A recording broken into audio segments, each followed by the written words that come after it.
Price Lord brothers and sisters. இப்போ வந்து நம்ம தொடர்ச்சியா வந்து ஆவிக்குரிய உலகத்தை பத்தி நம்ம பார்த்துட்டு வரோம். நிறைய விடுதலைகள் நம்ம வந்து எப்படி எல்லாம் இது பண்றோம், பிசாசு வந்து நம்மளை எப்படி தாக்குவான், நம்ம எப்படி இருக்கணும் அப்படின்னு நம்ம வந்து பார்த்துட்டு வரோம். இப்போ வந்து அநேகருக்கு ஒரு சந்தேகம் வந்து என்னன்னா, ரட்சிக்கப்பட்டவங்களுக்குள்ள எப்படி வந்து பிசாசு வந்து வரான், அது வர முடியுமா, அவனுக்குலாம் அப்படி வாய்ப்பு இருக்கா அப்படின்றது அநேகருக்குள்ள ஒரு கேள்வியா இருக்கு. அதுக்கான பதில் இந்த வீடியோ நம்ம விரிவா பார்க்கலாம்.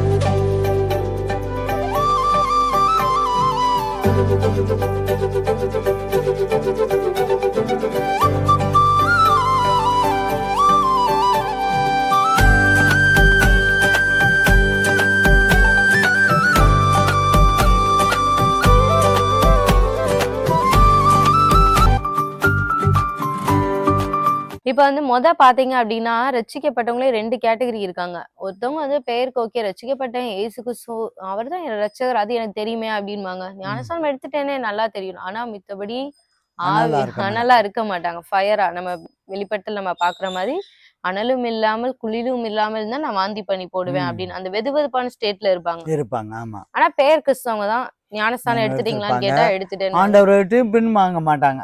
ஆண்டவரை விட்டு நீ ஆண்டவரை விட்டு வேற போனா போக மாட்டாங்க. ஆனா அனலா இருக்க மாட்டாங்க. அவங்க ஒரு கேட்டகரி. இன்னொரு கேட்டகரி பாத்தீங்கன்னா, ரட்சிக்கப்பட்டு எல்லாமே இது பண்ணாலும் ஏதோ ஒரு சூழ்நிலை அந்த பிசாசுக்கு வந்து அவங்க திறந்து கொடுத்துருப்பாங்க. இல்ல அப்படின்னா அவங்க பழைய, இப்ப ஒரு உதாரணத்துக்கு சொன்னா, இப்ப நான் ஒரு வீடு வாடகைக்கு வாங்குறோம், ஒரு வாடகைக்கு பிடிக்கணும். இந்த வீட்டை வந்து நாங்க நீட்டா வந்து வேலி போட்டு அடைக்கிறோம்.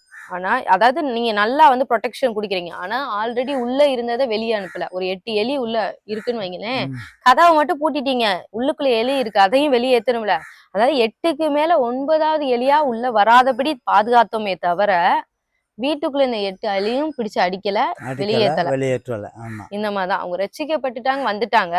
ஆனா பழைய உடன்படிக்கைகள், ஏதோ முன்னோர்கள் பண்ண உடன்படிக்கையோ இவங்களே பண்ண உடன்படிக்கையோ இருக்கும். இருக்கலாம், சர்ப்பத்தில் இருக்கலாம், செத்த ஆவியினோட நீங்க மாலை போட்டு நீங்க கும்பிட்டு இருப்பீங்க. அது ஒரு உடன்படிக்கை. முன்னோர்களுடைய சாபங்கள், சாபத்தெல்லாம் ரொம்ப தெளிவா இருந்துக்கணும். நீங்க முன்னோர்களுடைய சொத்து தான் மெயினா இருக்கும், பாத்துக்காங்க. அதுல உங்க பெற்றோரோ அதுக்கு முன்னால சந்ததிகளோ எப்படிப்பட்டதா அந்த சம்பாத்தியம் இருந்துச்சு அப்படிங்கிறது ரொம்ப தெரியும். ஏன்னா இது நிமித்தமா தான் சாபம் வரும். அடுத்து வந்து அவங்களுடைய கேரக்டர், அவங்களுடைய கேரக்டர். இப்போ நம்ம முன்னோர்கள் ஆண் ஆதிக்கம் உள்ளவங்களா இருந்தாங்க அப்படின்னா, அந்த இப்ப அவங்க அந்த ஆண் ஆதிக்கத்து நிமித்தம் ஒரு பொண்ணு வந்து இறந்துருச்சு, அவங்க ஒய்ஃப், அந்த முன்னாடி ஏதோ ஒரு பாட்டி, உங்க பாட்டி இறந்துட்டாங்க, உங்க தாத்தாவுடைய கொடுமை தாங்க முடியாம உங்க பாட்டி இறந்துட்டாங்க, அதுதான் ஆண் ஆதிக்கம். அதாவது அடிச்சே அவர் கொன்னுட்டாரோ இல்ல அவர் கொடுமைப்படுத்தினாலும் அவங்க சூசைட் பண்ணி இறந்துட்டாங்கன்னு வைங்களேன், அது ஒரு சாபமாவே இப்ப வருது, அந்த சந்ததியா வருது. அப்ப இந்த ஸ்பிரிட் வந்து கண்ட்ரோல் எடுக்குது. இப்போ உங்களுடைய லைஃப்லயும் நீங்க அதே எக்ஸ்பீரியன்ஸ் பண்ணுவீங்க. அப்ப அந்த சாபத்தையும் நம்ம முறிக்கணும். அது போக அவருடைய பாவம் ஏதாவது அவருடைய பெண்கள் விஷயத்துல வேற இதுல அப்படி இந்த மாதிரி குறுக்கு வழியில போய் சம்பாதிக்கிறது, இந்த மாதிரி ஏதாவது இருந்தாலும் அந்த சாபம் நம்ம பின்னால வரும். இப்ப சாபங்கிறது வெறுமனையா இயேசு எனக்கு சாபமானாருங்கிற ஒத்த வார்த்தை மட்டும் சொல்லிட்டு கடந்து போக முடியாது. உங்க முன்னோருடைய பாவம் சாபங்கள் என்ன இருந்துச்சு, எப்படி நடந்துக்கிட்டாங்க, அவங்க சூழலை எப்படி இருந்தது, அவங்க ஒருவனுக்கு ஒருத்தியா வாழ்ந்தாங்களா, எல்லாத்தையும் நீங்க ஆராய்ஞ்சு பார்த்து நீங்க ஜபத்துல உட்கார்ந்தாலும் ஆவியானவர் யார் மூலியமாக அந்த செய்தி உங்களுக்கு வரணும். இப்ப டாக்டர்ஸ் கூட நம்ம ஒரு நோயின் போனோம்னா அது ஜெனரேஷனா வருதா அப்படின்லாம் கேக்குறாங்கல்ல. உங்க தாத்தாக்கு இருந்துச்சா, உங்க அப்பாவுக்கு இருந்துச்சா அப்படிலாம் கேட்காங்க. இதே மாதிரி நம்ம ஸ்பிரிச்சுவல் ட்ரீட்மெண்ட் கொடுக்குறோம், அவ்வளவுதான். நாங்க அப்படியே எப்படி குடுக்குறீங்களோ அதே மாதிரிதான் இங்க ஒரு ட்ரீட்மெண்ட் கொடுக்க போறோம். விக்கிரக சம்பந்தமான ஏதாவது நம்ம வீட்டுல இருக்கா, ரட்சிக்கப்பட்ட பிறகும் நமக்குள்ள இருக்கா, நமக்கு சம்பந்தமான ஏதாவது இருக்கா, கட்டாயத்தின் பேர்ல, மனுஷனுடைய கட்டாயத்தின் பேர்ல, சமுதாயத்தின் கட்டாயத்தின் பேர்ல நம்ம அந்த பக்கம் இந்த பக்கம் சாயிரமா அப்படிங்கிறத பார்க்கணும். அந்த ரைட்ஸ் அந்த அனல ஆண்டவர் பார்த்தா மட்டும்தான் நம்ம ஜெயிக்க முடியும். இப்ப வந்து இதான் 2 கேட்டகரி. ஒரு முறை வந்து ஒரு டெலிவரன்ஸ் அப்ப வந்து ஒரு விஷயம் நடந்துச்சு. என்ன அப்படின்னா, அந்த சகோதரனுக்கு வந்து ஒரு கான்ட்ராக்ட் கொடுத்துருந்துருக்காங்க அவங்களுக்கும், அவங்க கூட ஒர்க் பண்றவங்களுக்கு. அதாவது அந்த ரோடு வந்து எக்ஸ்டெண்ட் பண்றதுக்காக அந்த ரோட்ல உள்ள மரத்தெல்லாம் வெட்டிட்டே வந்திருக்காங்க. அப்போ ஒரு கிராமத்துல வெட்டுறப்ப என்ன சொல்லியிருக்காங்கன்னா, இந்த மரத்தை மட்டும் தொற்றாதீங்க, ஏன்னா இதுல ஒரு ஸ்பிரிட், ஒரு இது சொல்லியிருக்காங்க, இதுல ஒரு ஆவி இருக்கு, அது எங்க எல்லாத்துக்கும் தெரியும். ரோட்ல போய் பாத்தீங்கன்னா ரோட்ல அந்த மரம் மட்டும் ஏதாவது இருக்கும்ல, அப்ப நாங்க தொட மாட்டோம் அப்படின்னு சொல்லிட்டு மித்த எல்லாரும் ஒதுங்கிட்டாங்க. நீ கிறிஸ்தவன் தானே, நீ வேணா போய் வெட்டிடு அப்படின்னு சொல்லியிருக்காங்க. இவரு என்ன பண்ணிட்டாரு, இவர் கிறிஸ்தவன் தான் பேரு, இருக்காரு. மித்தபடி வேற அவருக்கும் ஆவியானவருக்கும் ஒரு சம்மந்தம் கிடையாது. அவருக்கும் ஆவியும் இல்ல அனலும் இல்லைன்ற மாதிரி ஒரு கிறிஸ்தவரா இருந்திருக்காரு. இவர் பாட்டுக்கு ஓகே நம்ம பேயாவது பிசாசாவதுன்னு போய் வெட்டிட்டாரு. ஆனா அந்த ஒரு தைரியத்துல வெட்டிட்டாரு. ஆனா அந்த ஸ்பிரிட் வந்து அன்னைக்கு நைட்டே வந்துடுச்சான். நீ எப்படி என் இருப்பிடத்தை காலி பண்ணலாம், உன் இருப்பிடத்தை உன் வாழ்க்கையை காலி பண்ணாம நான் விட மாட்டேன்னு வந்துருச்சு. அதாவது இங்க என்ன நடந்துச்சுன்னா, நீங்க கிறிஸ்தவன்ற பேர்னால எந்த பிசாசு இது பண்ண போறது இல்ல.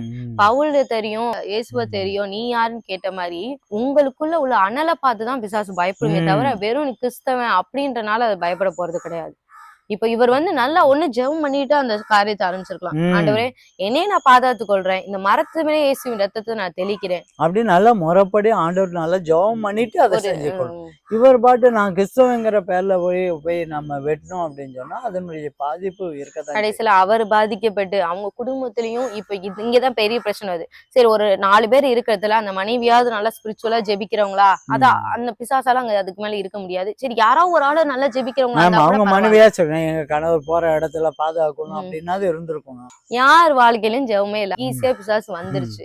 இப்ப வந்ததுக்கு அப்புறம் 7 வருஷமா அவங்க வந்து கஷ்டப்பட்டு அன்னைக்கு வந்து டெலிவரன்ஸ் ஆண்டவர் வாங்கிட்டு போறாங்க. என் வாழ்க்கையிலும் நிறைய நடந்தது. அது எப்படின்னா, நான் ரட்சிக்க பிறகு முன்னால் அவங்களுக்கு எல்லாத்துக்கும் தெரியும், பாவத்துல இருந்து ரட்சிக்க பிறகு முன்னால நிறைய இருந்துச்சு. இப்ப ரட்சிக்கப்படுறதுக்கு முன்னால் நிறைய மந்திரங்கள் செஞ்சாங்க. மந்திரங்கள் கொஞ்சம் உறவினர்கள் எனக்கு செஞ்சாங்க. அப்ப அது கிரியை செய்தது என்னுடைய வாழ்க்கையில. கிரியை செஞ்சு ரட்சிக்க பிறகு அந்த பாவத்துல எங்க குடும்பத்துல நான் தான், எங்க 5 ஆம்பளை பையங்க, அதில் நான் தான் தண்ணி அடிக்க சிகரெட் அடிக்க பழகினேன். அந்த பழகினதே எனக்கு மந்திரத்தின் மூலயமா தான் அப்புறம் பின்னால் தெரிஞ்ச அந்த பழக்கத்துக்கு வந்தது. இப்படி நிறைய விஷயங்கள் வந்தது. நான் ரட்சிக்கப்பட்ட பிறகு மந்திரம் செஞ்சாங்க. ஆனால் ரட்சிக்கப்பட்ட பிறகு மந்திரம் செஞ்சதில் அந்த மந்திரம் எதுவுமே எடுபடலை. ஏன்னா அவன் ரட்சிக்கப்பட்டுட்டான், இனிமேல் அவனை ஒன்றும் செய்ய முடியாது, அவனை நீங்கள் தலைகள் நின்னாலும் அது செய்ய முடியாது அப்படின்னு சொல்லிட்டு அவங்ககிட்ட சொல்லிட்டாங்க. அவங்களும் பல இடத்துல போய் சோர்ந்து போய் இவரும் மறுத்து போயிட்டாருன்னு வைங்களேன். ஆண்டவர் அடித்தாரா இல்லைன்னா பிசாசு தான் அதை அடிச்சா, அந்த காற்று கருப்புன்னு சொல்லுவாங்க இல்லையா, அதுதான் அடிச்சுதா, திருப்பி எப்படி அடிச்சுதா என்னன்னு தெரியலை. ஆனால் ஏதோ ஒரு விதத்தில் அவரும் போயிட்டார். இப்போ வந்து ரட்சிப்புங்கிறது நான் அந்த நேரத்துல அனலா இருந்ததுனால அவங்க மந்திரம் வந்து எனக்குள்ள கிரியை செய்யல. அதாவது அதுக்கடுத்து வந்த மந்திரங்கள், ரட்சிக்கப்பட்ட பிறகு மந்திரத்தை பத்தி பேசல. அந்த 8 இதுன்னு சொன்னோம் பாத்தீங்களா, அதாவது 9ஆவதா 10ஆவதா இப்ப வந்து வரல. அதாவது கேட் இப்ப ரட்சிக்கப்பட்ட பிறகும் மந்திரம் செய்ய ஆரம்பிச்சாங்க. இவன் எந்திரிச்சுட்டான், இப்ப கேள்விப்படுறாங்க, இவன் ஜெபிக்கிறான், இப்ப நல்லா எந்திரிச்சு நடமாடுறான், இவன் வந்து ஆண்டவருக்குள்ளாக நல்லா இருக்கான், சர்ச்சுக்கு போறான் அப்படின்னு தெரிஞ்ச உடனே திரும்ப திரும்ப மந்திரம் செய்யறாங்க. அந்த மந்திரம் தான் கிரியை செய்யல. ஆனா இப்ப வந்து ஒரு சில பேத்துக்கு வந்து கேள்வி வரும், அப்ப அந்த பழசெல்லாம் என்ன ஆச்சு அப்படின்னா அது வந்து கிரியையில் தான் இருக்கு. ஆனா இப்ப ரட்சிக்கப்பட்டுட்டாங்கன்றனால முந்தி மாதிரி அதை கிரியை செய்ய முடியல. அப்ப கிரியை செய்யறதுலதான் இருக்கணும்னு ஆண்டவர் ஒண்ணு வெளிப்படுத்தி, ஏன்னா அதெல்லாம் ஒண்ணு ரைட்ஸ் எடுத்து வந்துருச்சுங்க. சில ஆண்டவர் சிற்சினால நான் வந்து அந்த ஆவியை நான் விரட்டுவேன் அப்படின்னு சொன்னார். ஆனா என்னுடைய வாழ்க்கையில சில காரியத்துல ஆண்டவர் அந்த சூழ்நிலையை உருவாக்கி சில அடிகள் போட்டு சூழ்நிலையை உருவாக்கி சில ஆவிகளை அனுப்பியிருக்காரு. ஜபத்தினால பேருக்கு, சத்தியத்தினால விடுதலையா இருக்கு.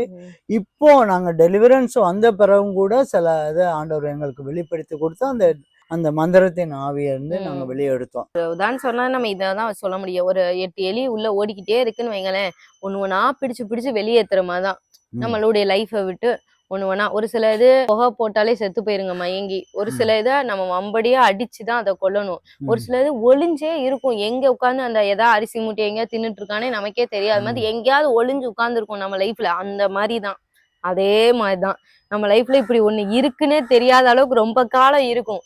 அப்புறம் ஆனா ஆவியானவர் வந்து நம்ம கண்களை திறப்பார். நிறைய நேரம் பைபிளை பார்த்திருக்கீங்களா, கண்ணு உள்ளவங்க தான், ஆனா வந்து ஆண்டவர் அவங்க கண்களை திறந்தான் இருக்கும். அது காரணம் என்னன்னா, நமக்கு ஒவ்வொரு ரெவலேஷன் வரதா, ஓ இதுதான் அந்த இதுக்கு காரணமா, இதுதான் அந்த இதுக்கு காரணம், ஓ இத்தனை நாள் நம்ம வீட்டுக்குள்ளே ஒரு எலி இருந்துச்சா அப்படின்ற மாதிரி நம்ம வந்து கண்டுபிடிச்சு அதை வெளியேற்றுறதுக்கு. சத்தியத்தை நீங்க கேட்க சத்தியத்தை இப்ப நிறைய பேர் டெக்னாலஜில இப்ப நிறைய பேர் இருக்காங்க. அந்த சத்தியம் இப்ப எனக்கு என்ன தேவையோ அது மட்டும் நான் போனா போதும், நம்ம பண்ண முடியாது. இப்ப நாமளாம் சின்ன வயசுல எனக்கு சொல்லி கொடுத்து நீ செத்துட்டா நரகத்து போவாங்கங்கிற சத்தியம் எனக்கு சின்ன வயசுல சொன்ன வார்த்தை. இது வந்து எனக்கு எப்போ அந்த போராட்டம் வருதுன்னா 25 வயசுல எனக்கு வருது. பேசாம செத்துடலாம்டா, அப்படின்னு அந்த போராட்டம் வருது. அப்போ சின்ன வயசுல அந்த வசனங்கள், அந்த சத்தியம் எனக்கு 25 வயசுல பயன்படுது. எனக்கு இதே மாதிரி சொல்லணும்னா எங்க அப்பா அம்மா வந்து எப்பயும் என்ன சொல்லுவாங்கன்னா, சின்ன பிள்ளையில வளர்க்குறப்ப நாங்க 2 பேரும் உன் பின்னாடியே வர முடியாது. நீ என்ன செஞ்சாலும். ஆனா ஏசப்பா வந்து உன்னை எப்பயுமே பார்த்துக்கிட்டே இருப்பாங்க. எங்க கண்ண வேணா மறைச்சிடலாம். ஆனா ஆண்டவர் கண்ண மறைக்க முடியாது அப்படின்னு சொல்லுவாங்க. இது வந்து என் மனசுல வந்து ரொம்ப அடியாழமா பதிஞ்சிருச்சு. அப்ப எப்ப என்னுடைய வாழ்க்கையில என்ன பாவம் வந்தாலும் நான் இத தான் நினைச்சு பார்ப்பேன். எங்க அப்பா, அம்மா என் கூட இல்லாதனாலும் ஆண்டவர்ன்னு ஒருத்தர் இருக்காரு. அப்ப நான் வந்து பாவம் செய்யக்கூடாதுன்னு. ஏன்னா இந்த ஒரு முறை ஒரு மளிகை கடைக்காரர் கூட சொன்னாரு. அதாவது என் பொண்ணு வந்து என் முன்னாடி எடுத்து சாப்பிட மாட்டானே. ஆனா நான் போனதுக்கப்புறம் எடுத்து சாப்பிடுவான்னு. அது வந்து தவறானது. அதாவது அப்பா முன்னாடி பாவம் நான் செய்ய மாட்டேன். ஆனா எங்க அப்பா போயிட்டா நான் பாவம் என்ன வேணாலும் செஞ்சுக்குவேன். சந்தர்ப்ப சூழ்நிலை இருந்தா பாவம் செஞ்சுக்கலாம். ம். அப்படி அப்படி ஒரு இது. அப்படின்ற மாரி. அப்ப நம்ம நம்ம சத்தியத்த வந்து எல்லாமே ப்ரொசீஜர் படி நம்ம உள்வாங்கணும். ம். ஆரம்பத்துல இருந்தே நம்ம உள்வாங்கணும். இப்ப ரட்சிக்கப்பட்டுட்டீங்க அப்படின்னா, நீங்க ரொம்ப வந்து கண்ட்ரோல்டா வந்து இருக்கணும். எல்லா சத்தியத்தையும் ஓரளவு நீங்க கத்துக்கணும். ம். சத்தியம் அறிய அறிய தான் உங்களுக்கு விடுதலை கிடைக்கும். ம். நீங்க என்ன செய்றீங்கன்னா, உங்க ஹெட்டிங் மட்டும் பார்த்துட்டு ஸ்கிப் பண்ணிட்டு போயிடுறீங்க. அது ஒரு அதாவது இது ஏற்கனவே தெரிஞ்ச சத்தியம் தானே அப்படின்னு ம். நினைப்பாங்க. ஒரு சில பேர் ஆராதனையில ஞாயிற்றுக்கிழமை வந்து உட்கார்ந்துட்டு, இந்த தலைப்பு எனக்கு ஏற்கனவே தெரிஞ்ச தலைப்பு தானே அப்படிம்பாங்க. அது ஆனா நல்லது. அப்படி கிடையாது. உள்ளுக்குள்ள ஆண்டவர் வேற ஏதாவது சத்தியத்த சொல்லுவாரு. ஒரு ரெவலேஷன் ஆண்டவர் வேற ஒரு ஆங்கிள் அன்னைக்கு பாஸ்டர் பேசிட்டு ம். இருப்பாங்க. அதே விசுவாசத்தை பத்தி தான் இருக்கும். அதே ரட்சிப்பை பத்தி தான் இருக்கும். அதே கிருபை பத்தி தான் இருக்கும். ஆனா அன்னைக்கு அதே அதே வேற ஆங்கிள் ஆண்டவர் கொண்டு போயிட்டு இருப்பாரு. ம். ஏன்னா ஆவியானவர் வந்து ஒவ்வொரு முறையும் ஒவ்வொரு இதை தான் கொடுப்பாரு.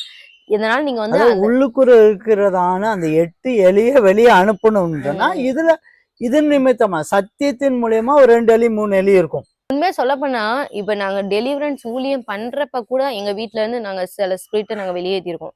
ஏன் ஆண்டவர் வந்து இப்ப நாங்க கேள்வி கேட்கலாம். நாங்களே அந்த ஊழியத்துல தான் இருக்கோம். ஏன் வந்து எங்களுக்கு இவ்ளோ காலம் கழிச்சு இந்த விஷயத்துல இருந்து விடுதலை தர்றீங்க அப்படின்னா, அதுதான் ஆண்டவர் வந்து ஒவ்வொரு முறையும் எங்கள் கண்களை திறக்கிறது. இப்ப தந்தாதான் உனக்கு அந்த ஸ்பிரிட்ட எதிர்க்கத்தக்க ஒரு மெச்சூரிட்டி உனக்கு வந்திருக்கு ஆ. அப்படின்னு அந்த பக்குவத்த ஆண்டவர் வந்து கொண்டு வர்றார். அப்படி வரும்போது தான் ஏன்னா, முக்கியமா டெலிவரன்ஸ் பண்றவங்களுக்கும் அதிகமா போராட்டம் வரும். இப்போ ஒரு ம். ஸ்பிரிட் வருது அப்டின்னா, நாங்க வந்து அவங்களுக்காக முன்னாலே ஜெபிச்சுட்டு போவோம். ஆமா. அது எங்களுக்கு முதலே போராட்டம் வந்துரும் எங்களுக்கு. வந்துரும். முடிஞ்ச அளவுக்கு அந்த டெலிவரன்ஸ் அன்னைக்கு ஜெபிக்க விடாம எவ்வளோ தடுக்கணுமோ, தள்ளி வைக்கணுமோ அத தான் பண்ணும். ம். இன்னொன்னு பலவீனப்படுத்தும், ஆமா. சண்டை இழுக்க வைக்கும், தேவையில்லாத பிரச்சனைகள உருவாக்கி விடும். ம். குழப்பங்கள். ம். அந்த சூழ்நிலை உருவாகுதுன்னே தெரியாது. குழப்பங்கள் வரும். அப்புறம் பார்த்தீங்க அப்டின்னா, ஒரு சில காரியங்கள் இப்ப நான்லாம் என் லைஃப்ல வந்து சாபம் வந்து இவ்ளோ இருந்திருக்கும் அப்டின்னு என் கனவுல கூட நான் நெனச்சிருக்க மாட்டேன். ஒரு சில பிரச்சனைய தீர்க்க முடியாத பிரச்சனை எங்க இருக்கும் எங்க பார்த்தீங்களா? சாபம்னா ஒரு சாபம் ஏதோ ஒரு சாபம் இருந்திருக்கும் அவ்வளோதான் அப்படின்னு. அதாவது நானும் வந்து வளர்ந்து வரும்போது நான் என்ன நினைப்பேன்னா, இயேசு கிறிஸ்து சிலுவை சாபமாயிட்டாரு. அவ்வளவுதான் அவ்வளவுதான் நினைப்பேனே ம். தவிர, இந்த ஒவ்வொரு சாபத்துக்கும் பிசாசு அந்த ரைட்ஸோட போராடுதுன்றத வந்து நான் ரொம்ப ம். பெருசா நினைக்கல. ஆனா ஒவ்வொரு முறை ஆண்டவர் எங்க கண்கள திறந்ததுக்கு அப்புறம் தான் தெரியுது. அந்த ஒவ்வொன்னும் எப்படி லீகல் ரைட்டோட வருதோ, நம்மளும் லீகலா அத ஃபேஸ் பண்ணணும். அது உண்மைதான். இப்ப எங்க தாத்தா செஞ்ச தவறுக்கு நான் வந்து அனுபவிக்க முடியாது. எங்க தாத்தா ஒரு கொடூரமான தவறே செஞ்சிருந்தாலும், இப்ப அந்த காலத்துல நான் வாழவும் இல்ல. அவருடைய கேரக்டருக்கும் என் கேரக்டருக்கும் ரொம்ப ஆப்போசிட்டு. அப்ப நான் வந்து கேள்வி கேட்கலாம். யார்யா அவரு? நான் வந்து அத இது அவர் செஞ்ச தவறுக்கும் எனக்கும் சுத்தமா அது நான் அப்படியே நேர் ஆப்போசிட்டா நான் இருக்கேன்னு. ஆனா அந்த ஸ்பிரிட் வந்து கண்ட்ரோல் எடுத்து லீகலா வருது. அப்ப நம்மளும் லீகலா இல்ல. இப்ப நான் இயேசு கிறிஸ்துட்ட வந்துட்டேன். ஆமா. இந்த சாபம் நீ வந்தது உண்மைதான். பரம்பரை பரம்பரை ரத்தத்துல நீ வர்ற. உனக்கு ஃபுல் ரைட்ஸ் இருக்குதான்.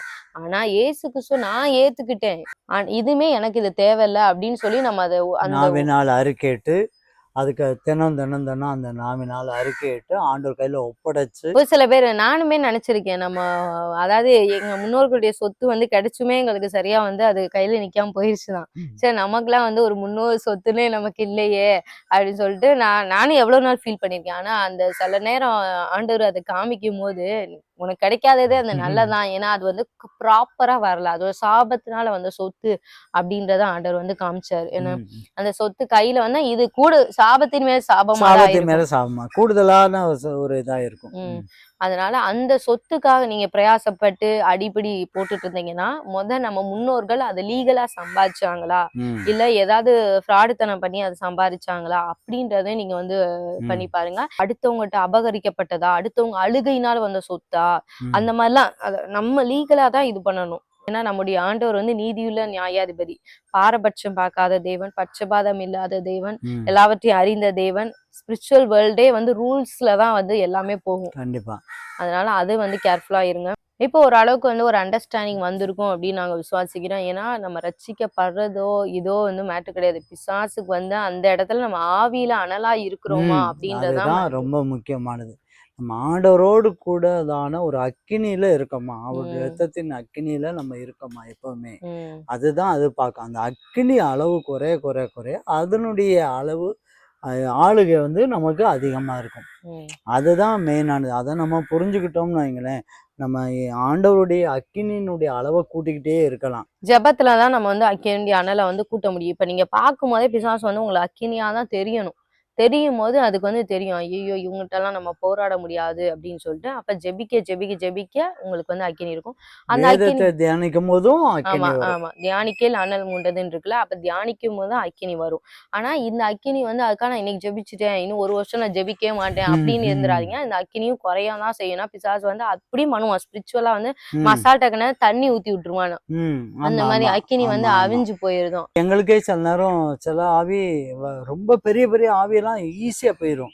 ம். சின்ன சின்ன சாதாரணமா நெனைக்கிற ஆவி வந்து போகாது. காரணம் எங்களுக்கு நாங்க அந்த பவர அந்த அக்கினிய திரும்ப அத ஏத்து ஆண்டவருடைய சமூகத்துல உட்கார்ந்து அந்த அக்கினிய வாங்கியிருந்தோம்னு வைங்களேன், இந்த ம். பிரச்சனை இருந்திருக்காது.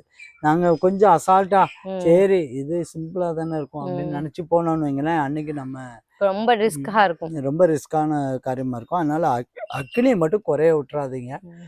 ஆவியில அனலா இருங்க. நிச்சயமாய் உங்களுக்கு வீட்டுக்குள்ள இருக்க ஆவியா இருந்தாலும் அது வெளிய அனுப்பிடலாம். வெளியேத்துவாரு. இனிமேல் வரக்கூடிய ஆவியா இருந்தாலும் வரவிடாம ஆண்டவர் பாதுகாப்பார். இந்த வீடியோ உங்களுக்கு ரொம்ப பிரயோஜனமா இருந்திருக்கும் அப்படின்னு நாங்க விசுவாசிக்கிறோம். ஏன்னா விடுதலையோட வாழணும் அப்படின்றதான் எல்லாருடைய ஆசையும் கூட. முக்கியமா அனுதினமும் இருக்கிற இந்த பிசாசுல இருந்து நம்ம ஒரு பெரிய ஜெயத்தை எப்படி பெற்றுக்கொள்றது அப்படின்றதை நம்ம பார்த்தோம். இதை அநேகருக்கு ஷேர் பண்ணுங்க. இன்னொரு வீடியோல உங்களை சந்திக்கிறோம். கர்த்தர் உங்களை ஆசீர்வதிப்பாராக.